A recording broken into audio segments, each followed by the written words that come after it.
দোস্ত, সবচেয়ে বড় বিষয়টা হলো মহিলারা ঘরে থাকবে, পর্দার বিষয় আমরা বুঝি, কিন্তু পুরুষের যে পর্দা আছে এটা অনেক পুরুষেই বুঝি না।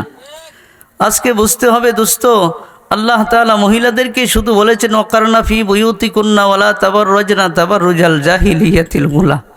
ও মা সকলেরা, তোমরা ঘর থেকে বের হইও না।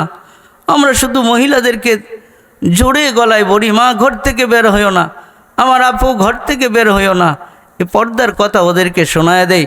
দোস্ত, আজকে স্মরণ রাখতে হবে, এই পর্দার বিধান শুধু নারীর জন্য আসে নাই, পুরুষের জন্য পর্দার বিধান আছে। কিন্তু শুধু মহিলারা ঘরে বসে থাকবে, পর্দা করবে, আর পুরুষেরা পর্দা করবে না, বিষয়টা কেমন হয়?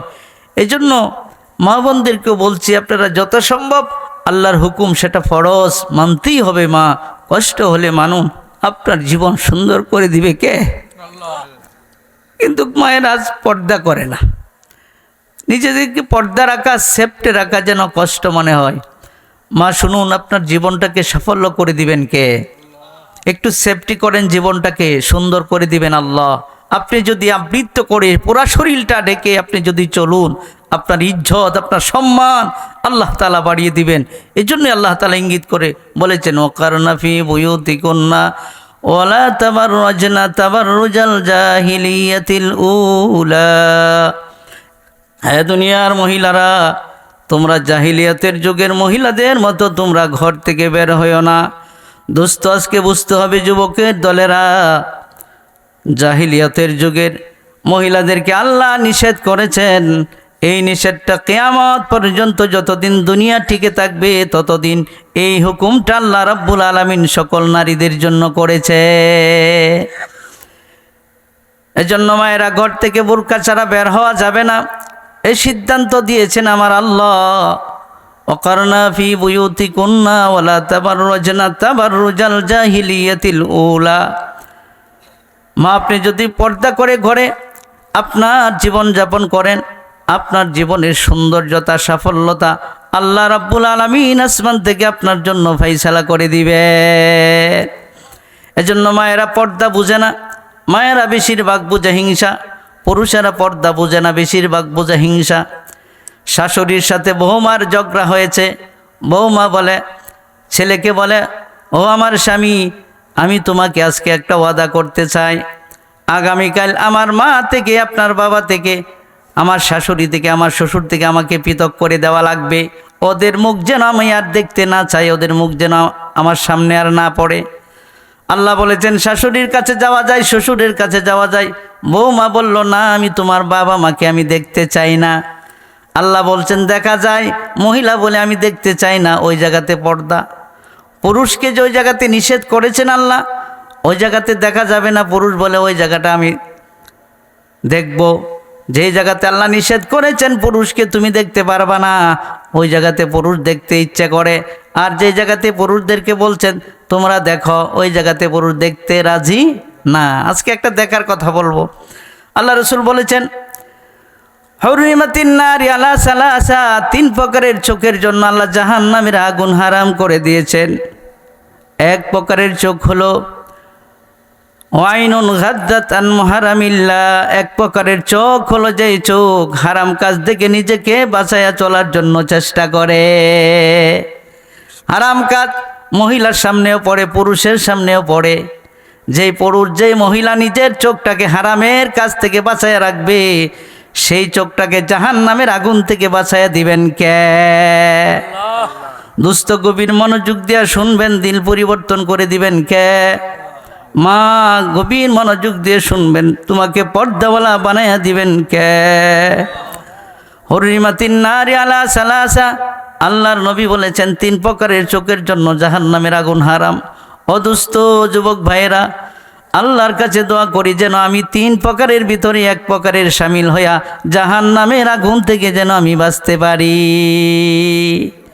যদি আলোচনা শুনি, গভীর মনোযোগ দিয়া শুনি, আমি যদি চিন্তা ফিকির করি, ইস্তেগফার করি, আল্লাহ তাআলা নিয়ে আমাকে 3 দলের ভিতরে 1 দলের ভিতরে ঢুকাইয়া দেয়। 1 প্রকারের আলোচনা করছি, হুররিমাতিন নার আলা সালাসাতিন ওয়াইনুন গাজ্জাত আন মাহারামিল্লাহ ওয়াইনুন সাহারাত ফি সাবিলিল্লাহ। আরেক প্রকারের চোখ হলো যে চোখ রাত্রে জেগে জেগে মুসলিম বাহিনীকে মুসলমানদেরকে নিরাপত্তা দেওয়ার জন্য, প্রহরী দেওয়ার জন্য, পাহারা দেওয়ার জন্য, মুসলমানদের জান এবং মালকে প্রহরী দেওয়ার জন্য সীমান্ত পাহারাদার যে সমস্ত মুসলমানদের ইজ্জত রক্ষা করে, মুসলমানদেরকে পাহারা দেয়, সীমান্তে যারা আছে মুসলমান এই মানুষটিকে পাহারা দেওয়ার জন্য মুসলমানেরা দায়িত্ব দিয়েছেন। আল্লাহর নবী বলেছেন, আল্লাহর জন্য যদি কেউ এই কাজটা রাত্রে জেগে জেগে করে, আল্লাহর জন্য যদি রাত্রে জেগে জেগে মুসলমানদের ইজ্জতের পাহারা দেয়, মুসলমানদের উপর আক্রমণ হবে পাহারা দেয়, আল্লাহর নবী বলছেন এই চোখটাও জাহান্নামের আগুনের জন্য হারাম করে দিবেন আল্লাহ। ওয়াইনুন খাশিয়াত ফি ওয়াইনুন খাশিয়াত ফি ফিল্লাহ ওয়াইনুন খাশিয়াত। আর এই চোখ, যেই চোখ আল্লাহর ভয়ে কান্দে, কোন চোখ? যেই চোখ আল্লাহর ভয়ে কান্দে। জাহান্নামের আলোচনা শুনলে যেই চোখ থেকে বেয়ে বেয়ে পানি পড়ে, আযাবের কথা শুনলে যেই চোখ থেকে পানি বের হয়। ওয়াইনুন খাশিয়াত ফি ইবাদাতিল্লাহ, যে চোখ আল্লাহর ইবাদতে, আল্লাহর ভয়ে, আল্লাহর ইবাদতের সময় চোখ থেকে পানি পড়ে। এই তিন প্রকারের চোখের জন্য জাহান্নামের আগুনকে আল্লাহ হারাম করে দিয়েছে। এজন্য দুস্থ তিন প্রকারের ভিতর যদি আমি শামিল হতে পারি, মা ও বোনেরা, আল্লাহ রাব্বুল আলামিন আমাকে জাহান্নাম থেকে বাঁচায়া দিবেন। জাহান্নাম থেকে একজন মানুষ বাঁচাটা তার জন্য সহজ না কঠিন? বুঝলে সহজ, না বুঝলে অনেক কঠিন। এজন্য আল্লাহ রসুল বলেছেন, আত্তাইবু কামাল্লা জামবালাহ, মানুষ যখন তওবা করে, আল্লাহ রাব্বুল আলামিন তওবা করার পরে তার জীবনের সমস্ত গুনাহগুলি আল্লাহ তাআলা মাফ করে দেয়। মানুষ যখন তওবা করে, তওবার পরে তার জীবনে আর কোনো গুনাহই থাকে না। এজন্য রসুল বলেছেন, আত্তাইবু কামাল্লা জামবালা, মানুষ যেন তওবা করুক, মানুষের জীবন পরিবর্তন করে নিষ্পাপ করে দিবেন কে? আল্লাহ। এজন্য সব সময় পড়তে হবে আস্তাগফিরুল্লাহ। ও মা, ঘর থেকে শুনুন আপনার আমল কি? মায়েরা তো মসজিদে যেতে পারে না, মায়েরা জানাজার নামাজে যেতে পারে না, মায়েরা ওয়াজ মাহফিলে সচরাচর যেতে পারে না। এজন্য আমাদের উচিত মেয়েদের কাছে দ্বীনের কথা শোনা, দ্বীনের কথাগুলো শুনে মায়েদের কাছে বলা, এবং মহিলাদেরকে জন্য এই ওয়াজ শোনার জন্য সুব্যবস্থা করে দেওয়া।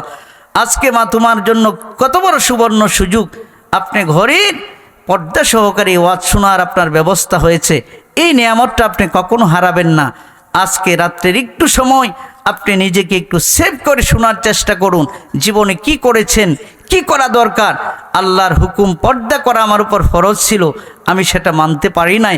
একজন মহিলার জন্য তার আপাদমস্তক পুরাটা শরীর ঢেকে রাখা আল্লাহ তাআলা ফরজ করেছেন। কি করেছেন? একটা নারীর জন্য ফরজ হলো সর্বাবস্থা ইমানের হালতে থাকবে, তার মাথার চুল থেকে নিয়ে পাতা পর্যন্ত পুরাটা ঢেকে রাখবে, স্বামীর আনুগত্য করবে, ছোট আওয়াজে কথা বলবে। কিন্তু একজন পুরুষের জন্য দুইটি দায়মি ফরজ। 1 নম্বর ইমানের হালতে থাকবে, 2 নম্বর সদা সর্বদাই তার নাভির উপর থেকে হাঁটুর নিচ পর্যন্ত ডেকে রাখবে। পুরুষের দায়মি ফরজ, পুরুষ যেন কোনো সময় তার নাভির নিচে কাপড় না চায়, কোনো সময় যেন হাঁটুর উপরে কাপড় না ওঠে।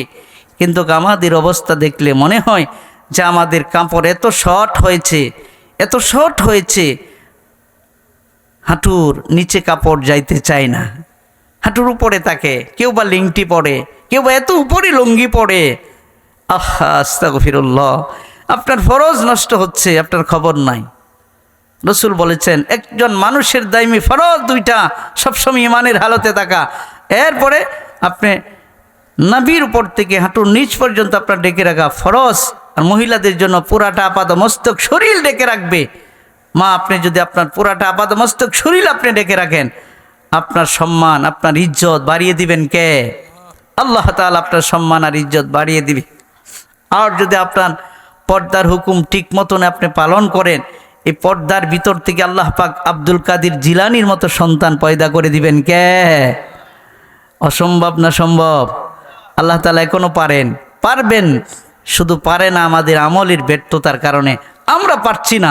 এজন্য আল্লাহ পাক আমাদের গর্ভে এরকম দামি সন্তানের জন্ম হচ্ছে না। আল্লাহ তাআলা যেন এমন একটা মা আল্লাহ তাআলা দান করুক, যে মা ছিল আব্দুল কাদের জিলানীর মায়ের মতো। আব্দুল কাদের জিলানীর মা যখন সন্তানকে দুধ পান করাইতেন, তখনও তুমি বিসমিল্লাহ সহকারে ডান স্তনের দুধ আগে খাওয়াইতেন। বলেন সুবহানাল্লাহ। যখন গর্ভে ছিলেন সন্তান, সকাল সন্ধ্যা রাত্রে গভীরে এসে কোরআন তেলাওয়াত করত।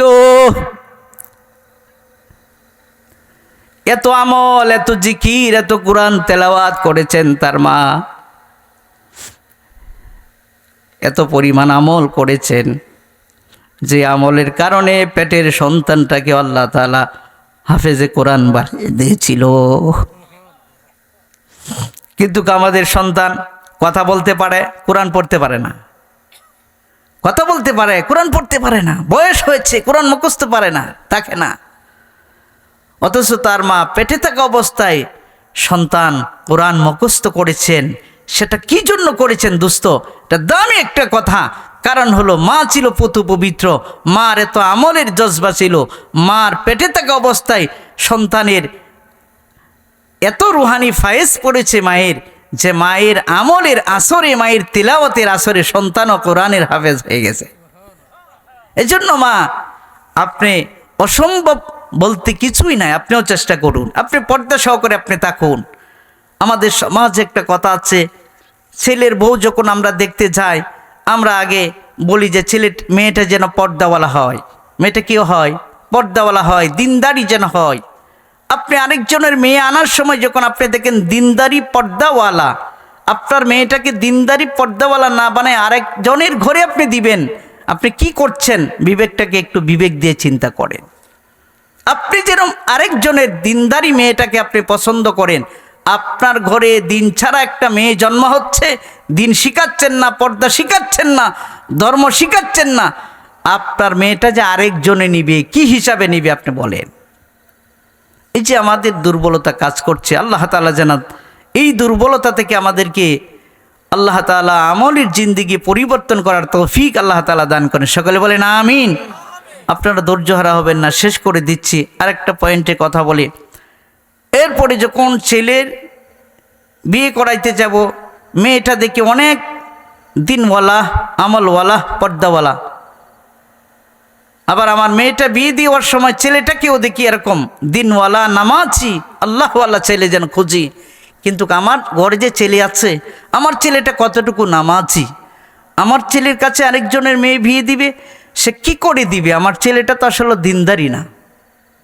আমানতের দিক দিয়ে আমি কতটুকু আল্লাহর হুকুম পালন করেছি, সেটা আপনার বিবেক বিবেচনা দিয়ে চিন্তা করুন। আল্লাহ তাআলা আপনার জীবনের ফলাফল সহজ করে দিবেন। কি করে দিবেন? সহজ করে দিবেন।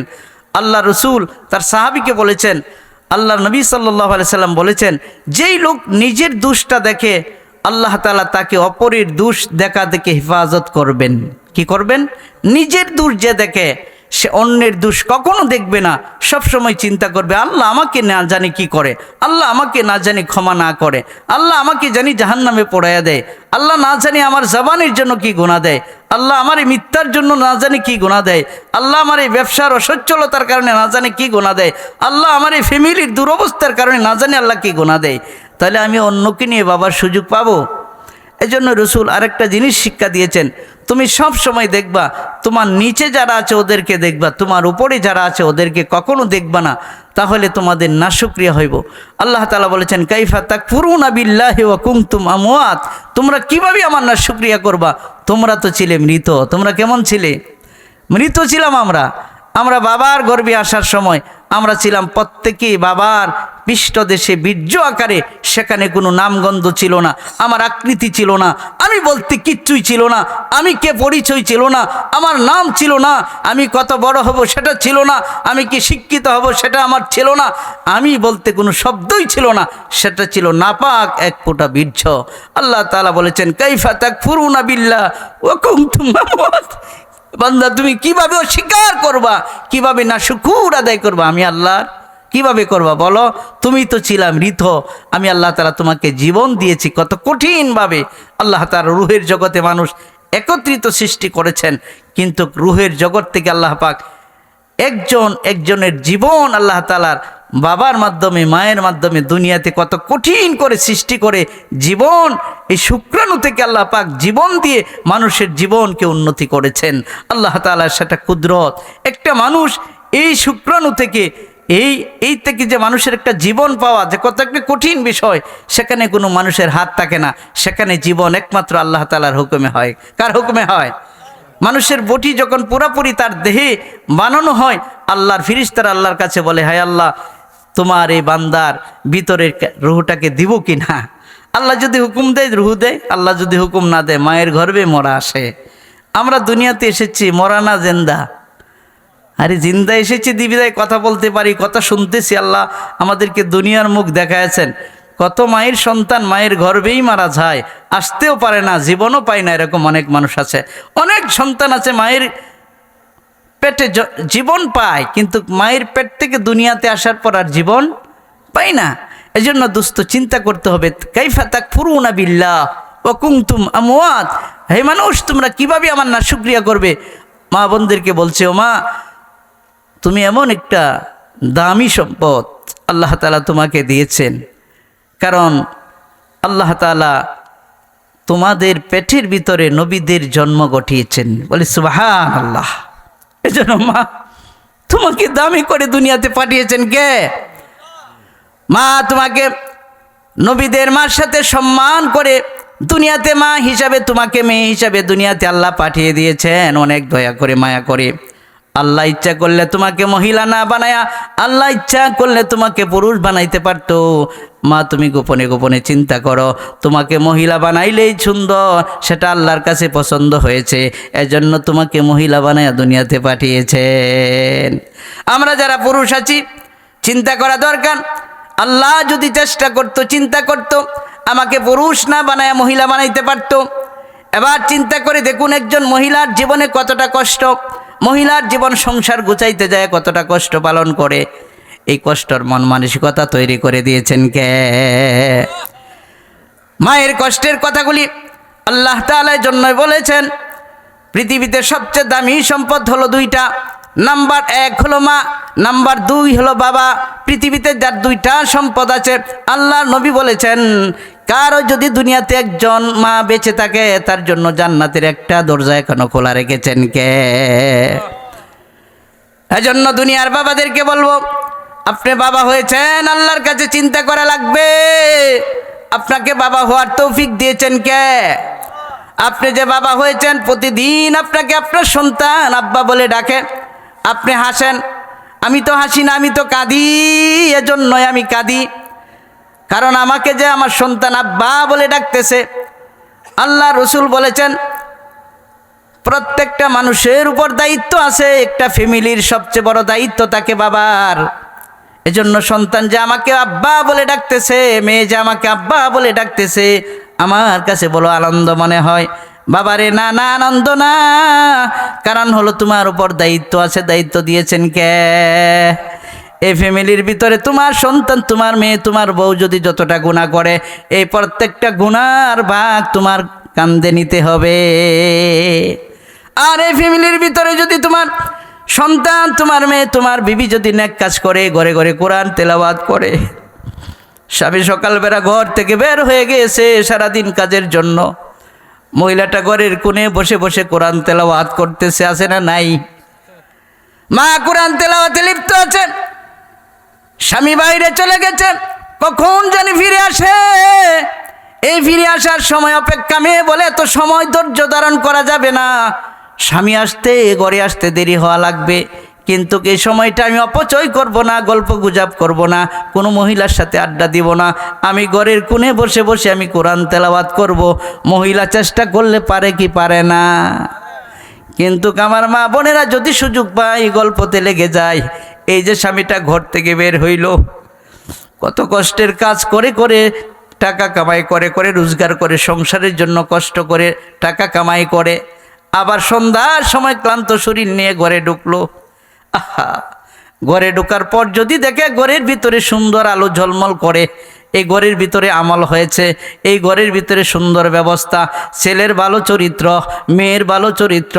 ঘরে ঢোকার পরে ছেলে যদি বলে আসসালামু আলাইকুম, মেয়ে যদি বলে আসসালামু আলাইকুম, আপনি বলুন সারাদিন কষ্ট করার পরে, ক্লান্তি আসার পরে, শরীরে যেই পরিমাণ কষ্ট হয়েছিল, ঘরে ঢোকার পরে আপনার বিবির সালামের শোনার পরে, আপনার মেয়ের সালাম শোনার পরে, আপনার ছেলের মুখের সালাম শোনার পরে, একজন মুসলমানের অন্তর এর চেয়ে বেশি কোনো শান্তি হতে পারে না।